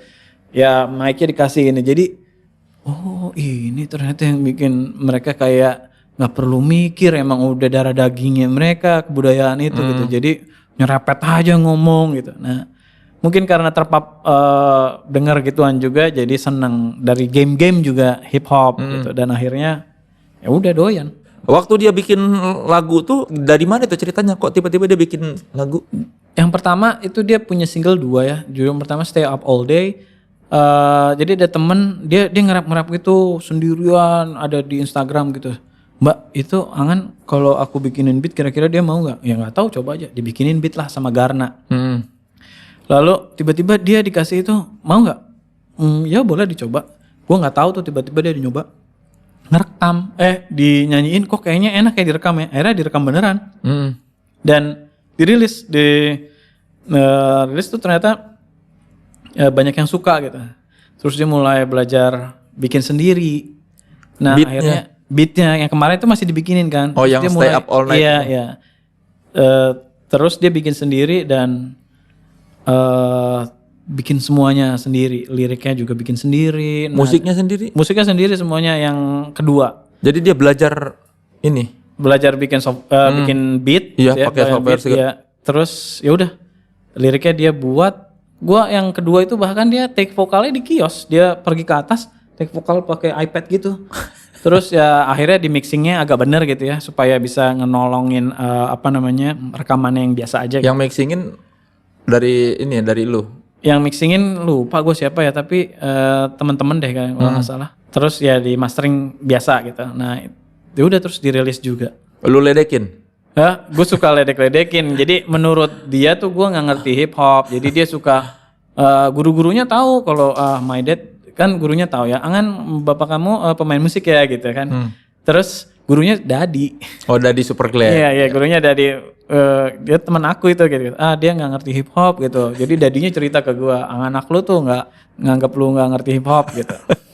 Terus gue suka ngeledek-ledekin dia tetap aja lu nggak ngerti. Gitu. Ngeledekin, nyanyiin. Tapi ya suatu saat gue pernah dia kaget gue pernah nyanyiin Ice Ice Baby. Vanilla Ice. Vanilla Ice ya gitu. Karena itu ada rapnya gitu. Gue kalau nggak salah dulu ya masih inget lah ya. Ya udah gue rap terus dia kaget gitu. Wah ternyata lu bisa lagu itu, tapi habis itu lagu lain lu nggak bakal ngerti, itu lagu lama gitu. Yang baru-baru lu nggak tahu gitu, selera lu nggak bagus hip hop gitu. Jadi ya udah, dia nggak pernah ngasih Gini, kita saran boleh, tapi belum tentu didengar ya. Kalau soal musikal bikin beat gitu ya. Oh gitu. Wah susah nggak mau. Jadi dianggapnya lu nggak ngerti gitu. Nggak ngerti, dia nganggap gua. Lu pernah nyoba nyanyiin lagu dia? Ya ngeledek-ledekin gitu kesel dia. Nah, gitulah pokoknya. Coba bisa nggak? Coba ada lagu apa yang Lagu apa? yang ini. Lagunya Lagu Angan. Angan. Apa ya? Oh, iya. Yang Stay Up All Night atau yang Trompet kali ya? Trompet judulnya. Iya, trompet itu kayaknya dia dapat line refnya itu kayak pakai suara trompet gitu. Terus dia namain lagunya trompet. Tapi kalau liriknya sebenarnya lumayan ini politis. Oh gitu. Liriknya lumayan politis. Gue nggak ngasih tahu apa-apa. Cuma dia tahu bahwa orang-orang tuh pada ngomongin kasus Black Lives Matter. Apa terus dia bikin itu aja, dia kasihan sama temen-temennya dia yang kulit hitam di kelasnya dia dulu banyak kan. Jadi dia merasa empati terus dia bikin lagu itu isinya tentang George Floyd kalau nggak salah dia ada di liriknya gitu. Si trompet tuh tentang Black Lives Matter itu. Ada Black Lives Matter, ada itunya juga lah. Ya, semoga Angan melihat bapaknya menyanyikan lagu dia dan pasti dia sebel karena dianggap merusak. Merusak karena gue nggak hafal liriknya ya, tapi gue suka ini aja ngolok-ngolok aja. Gitu. Coba gimana?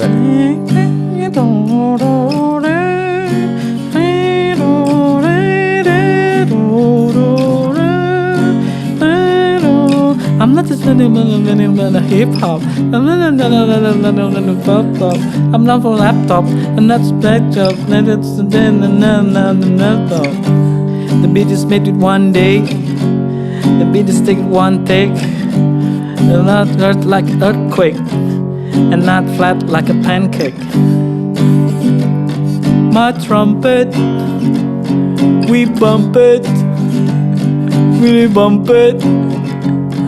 Gitu kan dia kesel jelek gitu.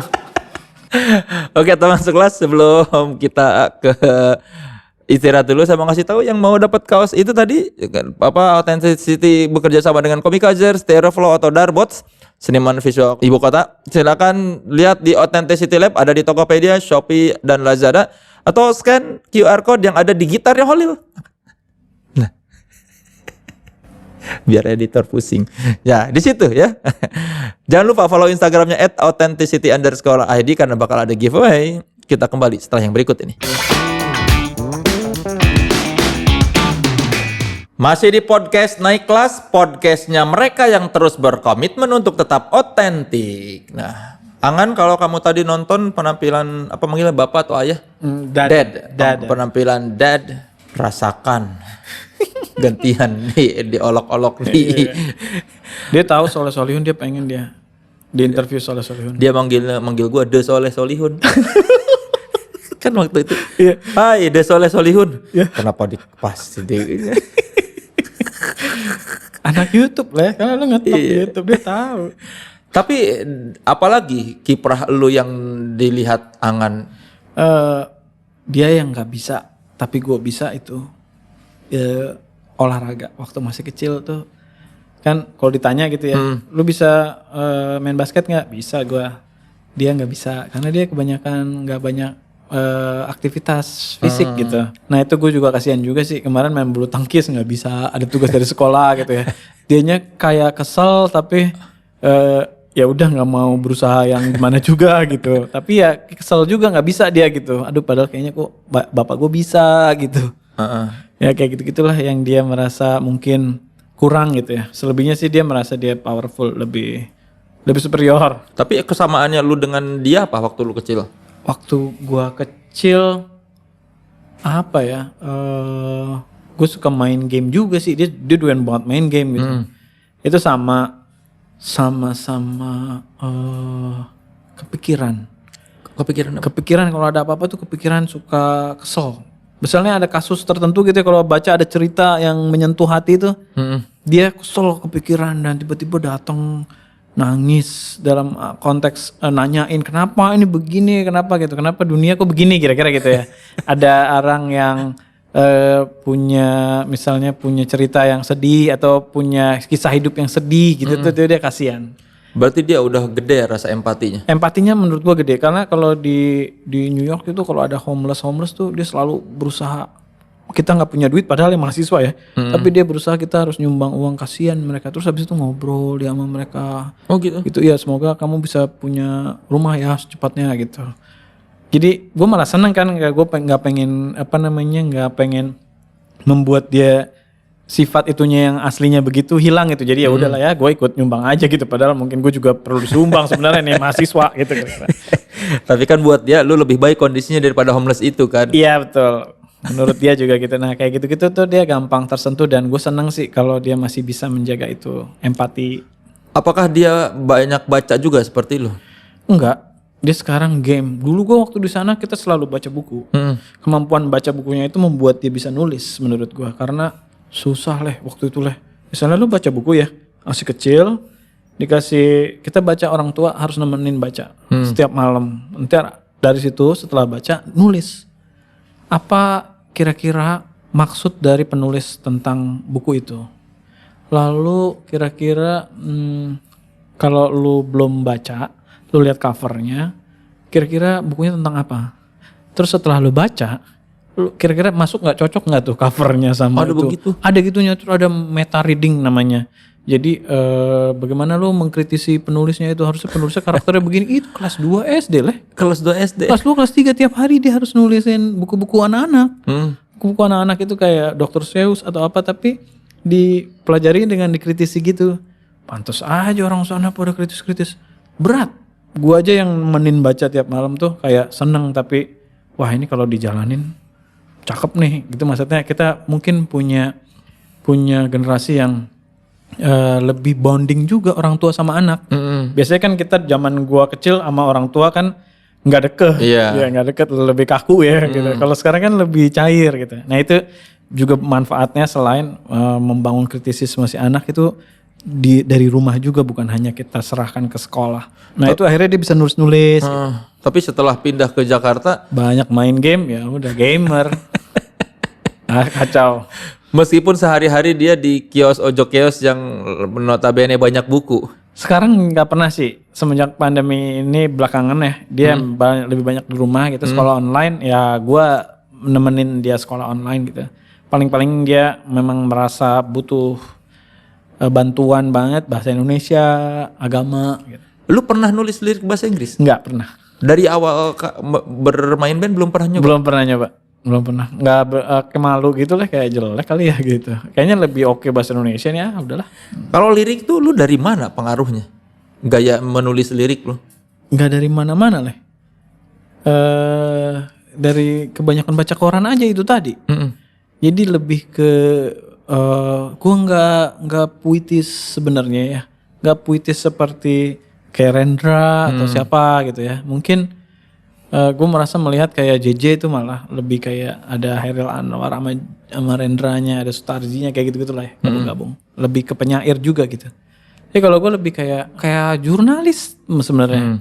Bagaimana satu topik tertentu diangkat, bikin esai gitu, terus dipotong-potong sesuai sama kebutuhan nada-nada di lagunya gitu kan.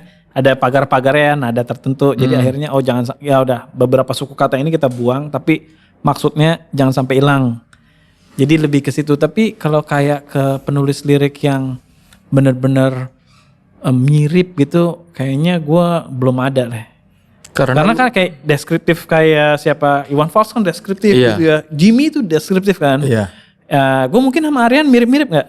Iya gayanya, cuma kalau Aryan lebih galak ya. Aryan lebih galak betul ya. Tapi kan nggak deskriptif juga Aryan kan, lebih Iya kan, opini. Opini betul. Gue mungkin kayak gitu juga kali lah. Karena pengaruh membaca berita bertahun-tahun itu ya. Betul, kayaknya gue begitu kalau gue selidiki lagi ya diri gue sendiri. Kalau gaya bernyanyi, lu waktu awal mencoba bernyanyi itu sebetulnya melihat siapa? Ya awal-awal mungkin kayak Tom York itu pengaruh, tapi terus ada Jeff Buckley juga yang pengaruh. Lalu belakangan Rufus Wainwright, dan kalau yang apa namanya yang berat-berat ya kayak yang berat-berat suaranya gitu. Maksudnya kayak ya Nasional, kayak terus siapa lagi ya, Leonard Cohen itu sebenarnya kan ini menuju ke yang tadi gue bilang album yang lebih low ininya, nyanyinya gitu.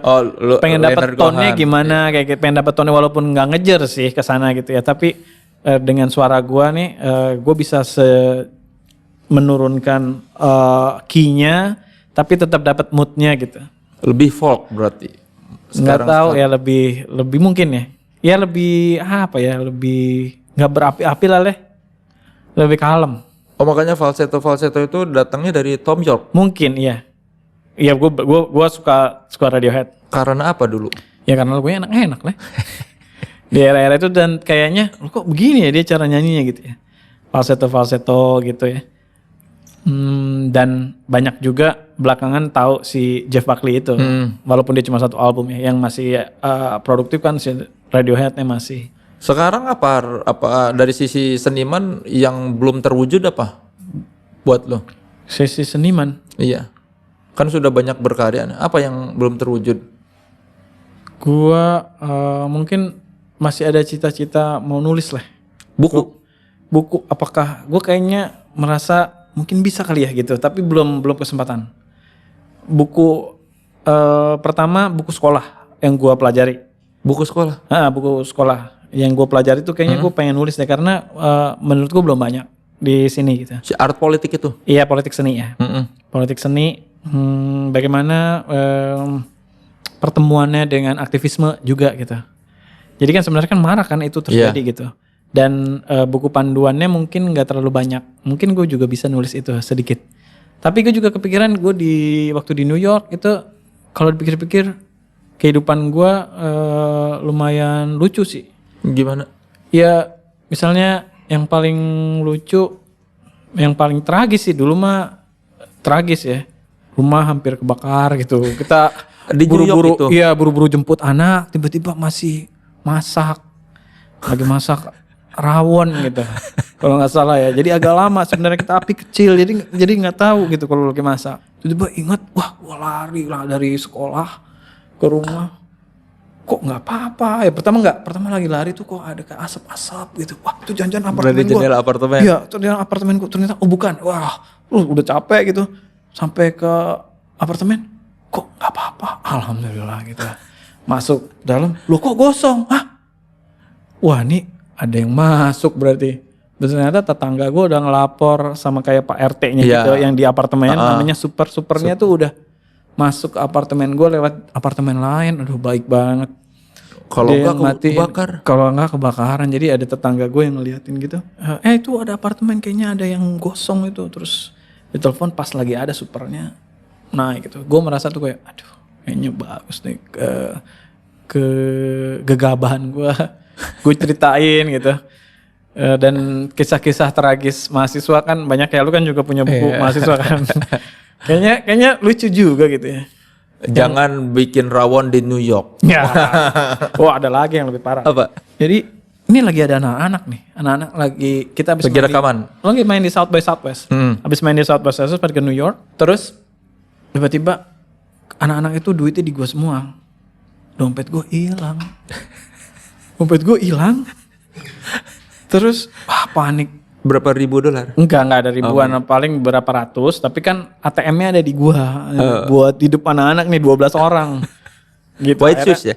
ARK. Oh ARK. ARK di mampir ke apartemen.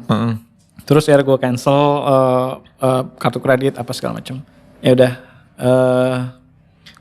Lalu kita nemenin anak-anak beli oleh-oleh. Tiba-tiba kakak gue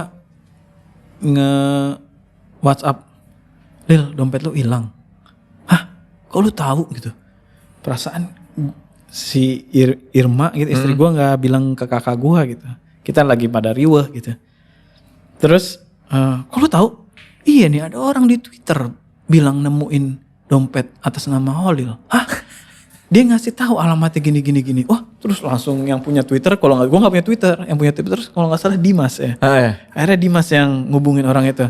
Beneran lu nemuin dompet ini? Iya, gue di Brooklyn ya, lu kesini aja. Ini yang nemuin sebenarnya pacar gue gitu. Jadi, dia mention siapa?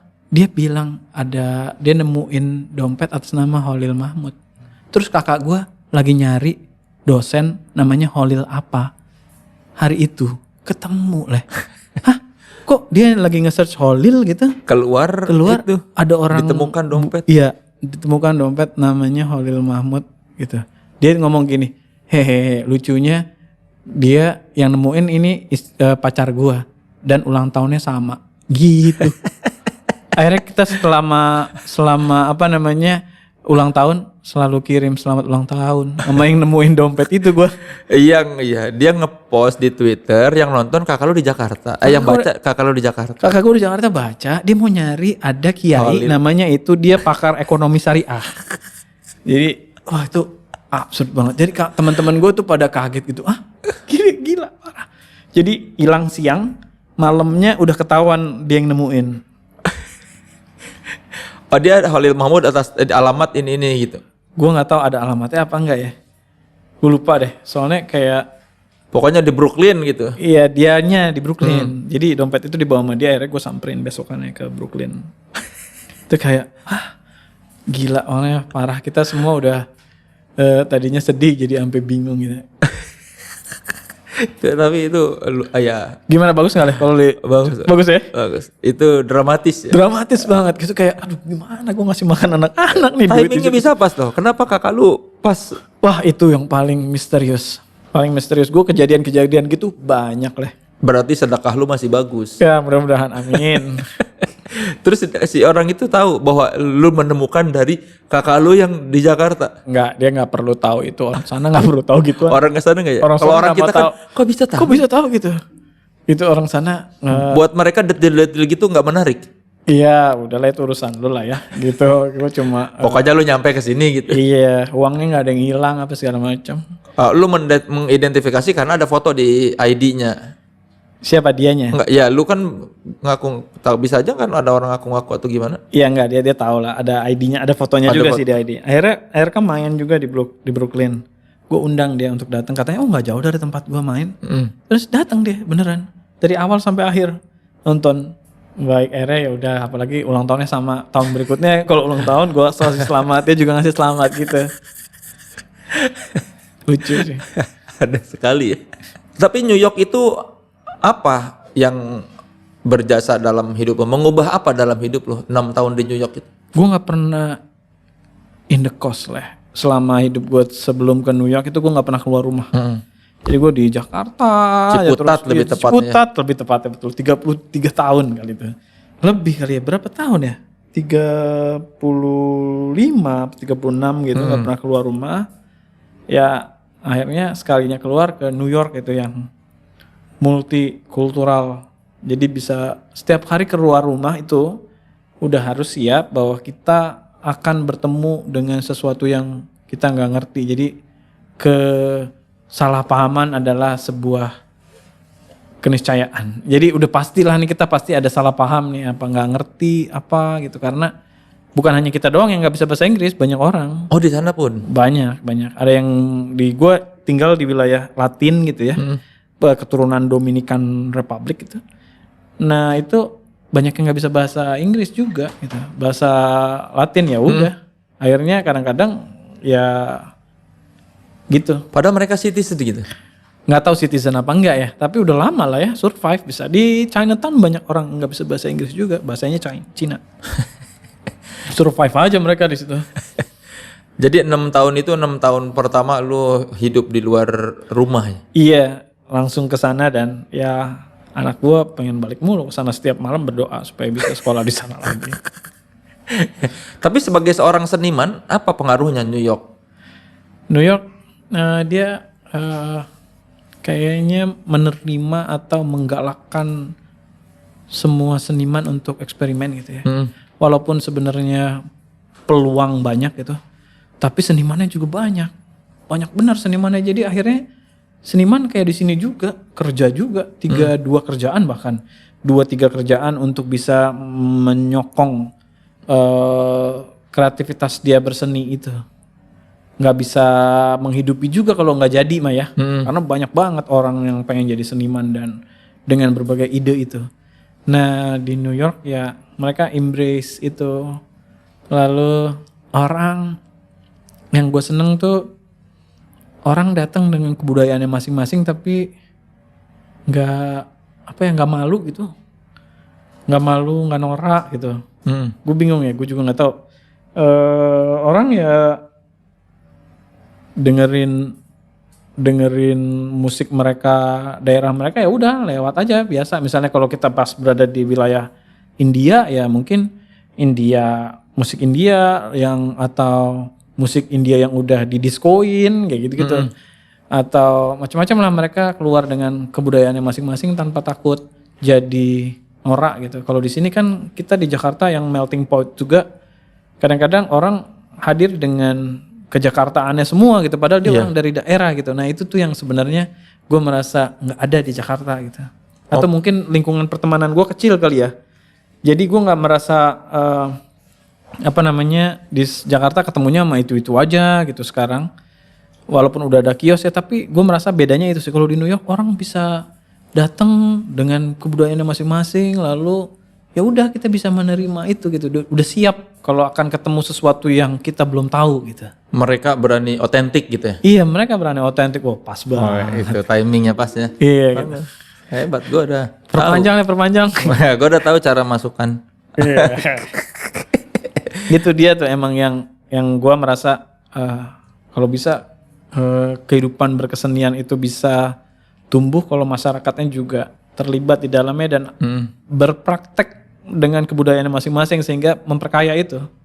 Jangan marah kalau lagunya diambil orang gitu ya, misalnya di akun Malaysia, tapi sebenarnya kita nggak pernah nyanyiin lagu itu juga gitu kan, jadi nggak hidup lagunya itu, cuma dijadiin monumen aja bahwa itu pernah ada, tapi kita nggak pernah menyanyiin itu. Akhirnya kan bukan kebudayaan itu ya, artefak aja gitu. Kebudayaan kan kita menghidupi itu tiap hari. Kalau sekarang budaya yang ngomong begini ya berarti kebudayaan emang sedang berubah ke arah sini gitu kan, bahasanya gitu. Nah kalau kita nggak pernah menggunakan itu ya akhirnya lama-lama usang dan punah. Ya harusnya ya itu tadi dihidupi gitu. Iya betul. Menarik tuh buat buku kan harusnya. Iya kali. Udah Ada berapa, 2 ya? Dua loh. Satu. Udah ada niat buat memulai. Sebenarnya bikin kayak outline-nya apa-apa aja gitu udah, tapi belum berhasil nulisnya. Ya itu Pengen satu fiksi, satu itu. Fiksi tentang Kalau fiksi bukan fiksi, lebih cerita. Cerita tapi memoir gitu. Memoir gitu ya, kira-kira memoir. Oh iya, itu kan 6 tahun lumayan tuh udah. Lumayan itu orang aneh semua isinya. Jadi benar-benar kayaknya banyak yang bisa dibagi dan kayaknya lucu gitu. Bahan-bahannya udah terbaik tuh loh. Inspirasinya. Ya betul. Buat jadi 2 buku.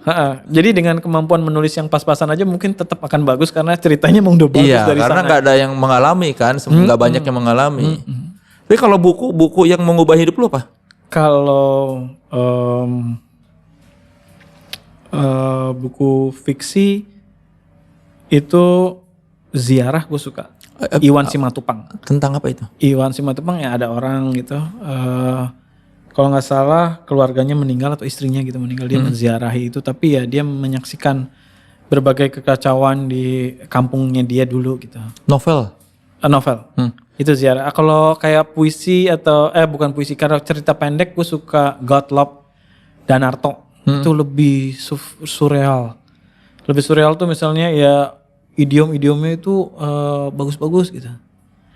Kalau non fiksi apa ya, banyak ya non fiksi ya. Yang gue suka ada catatan harian Ahmad Wahid. Gue suka dia non fiksi, dia ngomongin soal bagaimana pencarian dia terhadap agama, terus terhadap lingkungannya dia gitu ya. Dia berorganisasi kalau nggak salah. Dia merasa perlu mengkritisi itu. Nah itu juga membantu kritisisme juga gitu loh. Itu termasuk yang gue suka lah buku itu. Apalagi ya? Apa ya? Lupa gue. Nah, udah cukup banyak. Udah banyak udah tadi ya. Tapi selain pengalaman di New York, lu juga punya bekal jadi bisa bikin cookies. Itu gara-gara dari New York? Iya, jadi kan kita nggak punya banyak uang untuk jajan gitu ya. Jadi banyak waktu untuk mencoba hal-hal baru. Itu termasuk bikin cookies karena anak pengen ya. Akhirnya gue cari-cari cara gimana supaya bisa gitu. Makanya di kios ojok kios sekarang ada cookies. Betul, ada cookies. Dan setelah sampai sini gue coba bikin pas latihan, kadang-kadang gue bawa tuh kok pada suka ya gitu. Akhirnya mereka udah jual aja gitu. Setelah dalam waktu lama mencari bagaimana caranya atau kayaknya masih ada yang kurang nih gitu ya. Setelah nemuin, yaudah deh sekarang dicoba aja. Mana dong? Mana lihat dong. Gua cookiesnya. Widih. Oh. Nah ini leh. Coba kasih lihat ke kamera sini. Ya elah. Ini bisa dibeli di kios Ojo Kios ya. Iya bisa. Luar biasa lu. Perjalanan hidup lu gila ya. Oh, Kukeos. Coklat Gua juga peanut bingung butter dark coklat. Ini resep otentik dari Khalil Mahmud. Iya itu di situ ada tulisannya tuh. Gue juga nggak tahu. Gue pas baca wah sialan anak-anak bisa aja. Kalau tuh harus mundur lihat. Iya gue mesti kacamata. Kalau dilepas malah jelas. Oh gitu. Karena minus gue gede. Ings, butter, brown sugar, sugar, egg, baking powder, vanilla extract, salt, cornstarch, flour, coklat, some mix with peanut butter, cocoa powder, oatmeal, raisin, almond, cinnamon powder, white chocolate, matcha powder. Banyak banget Lil. Itu ada beberapa rasa lah. Kukeos by Kios Ojo. Enggak di situnya tuh yang sebelah situnya kayaknya ada leh. Mana? Sampingnya itu ada kayak kecil. A piece of cookies is 50 gram and weightless love of Khalil Mahmud. Wah gitu gue gitu. Aduh gue GR gue. Contain milk, egg, gluten, and nut. Ya, silakan loh kalau mau ini cari di kios Ojo Kios ya ini Kukeos. Wow. Resep otentik Khalil Mahmud. Kita coba ya. Oke. Gue suka yang coklat. Nah itu dia. Enak lu, manis. Manis. Manisnya pas. Nah yang susah itu tuh lah nyari ukuran manis yang pas gitu. Karena kadang-kadang kalau coklat terlalu ini jadi giung kalau kata orang Sunda. Kemanisan gitu ya. Ada rencana bikin lagu sama Khalil? Siap aman. Lu? Oh iya aman. Jadi ada satu lagu gua yang sebenarnya gua nyolong terinspirasi lah dari dia. Jadi dia tuh di lagu Stay Up All Day ada ngomongin negara-negara gitu. Karena dia ya di New York gitu ya banyak teman-temannya dari berbagai negara gitu. Terus pas anak-anak rekaman di New York, ERK bikin mini album Jalan 63 itu gue ngambil line-nya itu yang dari berbagai negara itu.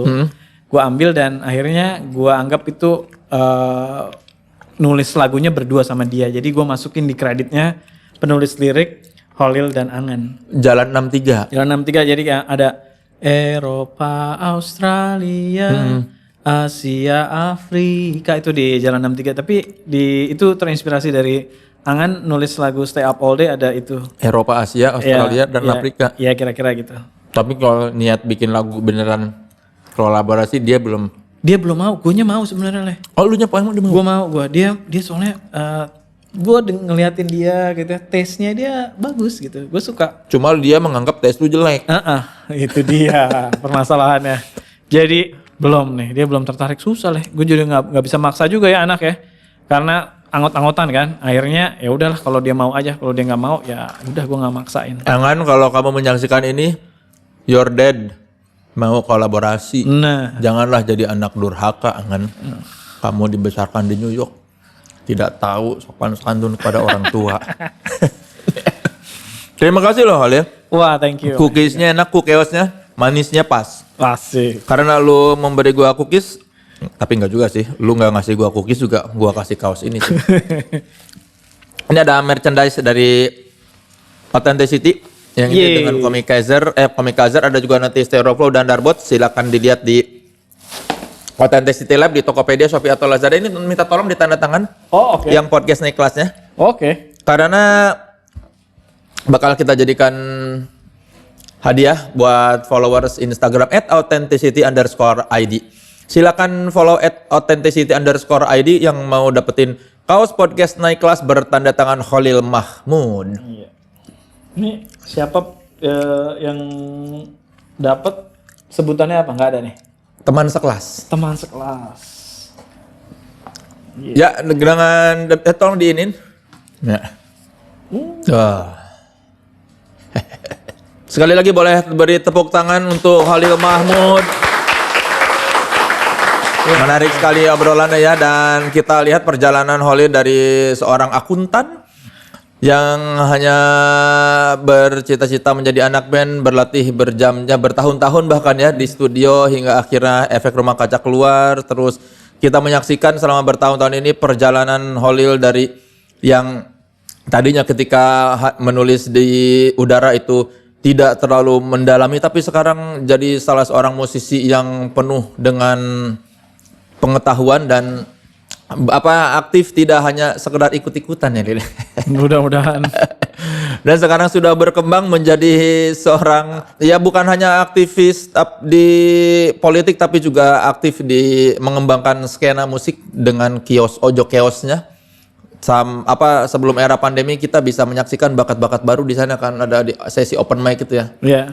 Cuma karena pandemi jadi terhambat, tapi kita melihat bahwa Holil Mahmud sudah naik kelas dari tidak hanya menjadi seorang vokalis tapi juga menjadi seorang aktivis di berbagai lini, bahkan sekarang menjadi Dewan Kesenian Jakarta. Luar biasa sekali Holil Mahmud, saya nobatkan Anda naik kelas.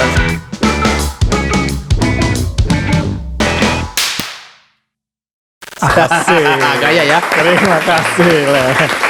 Silakan dicoba nih Kukeosnya ya. Dan sekarang ini kita mau menyaksikan Holil membawakan lagu yang mana, Lil? Dari album yang direkam di New York. Jalan 63. Jalan 63 berjudul Normal yang Baru. Silakan simak di layanan streaming digital atau beli CD-nya. Ada kasetnya juga kan? Ada kasetnya. Jalan 63 itu mini album terbaru Efek Rumah Kaca yang direkam di New York. Dan Normal yang Baru tuh ini direkam sebelum pandemi, terus sekarang jadi ada istilah normal baru ya. Iya. Kebetulan sekali kan? Kebetulan banget. Tapi sebetulnya Normal yang Baru yang di versi lagu lu tuh bercerita tentang apa? Normal yang baru itu ya sebenarnya kan kita kalau ada hal-hal yang nggak benar gitu, terus kitanya diam aja, dia lama-lama bisa jadi benar gitu. Kalau orang-orang nggak benar, dia ngomongin ketidakbenarannya terus menerus, lama-lama bisa jadi benar gitu. Jadi kita yang merasa itu nggak benar, kayaknya mesti speak up gitu lah. Sebelum itu menjadi normal yang baru. Iya. Luar biasa. Kira-kira gitu. Oke, terima kasih Holil ya. Sama-sama, Le. Sekali lagi terima kasih teman sekelas sudah menyaksikan podcast Naik Kelas, podcastnya mereka yang terus berkomitmen untuk tetap otentik. Jangan lupa saksikan terus podcast Naik Kelas di kanal YouTube ini dengan bintang tamu yang menarik. Saya Soleh Solihun. Saya Holil Mahmud. Sampai jumpa di podcast Naik Kelas berikutnya, dan inilah dia teman sekelas Holil Mahmud dengan Normal yang Baru.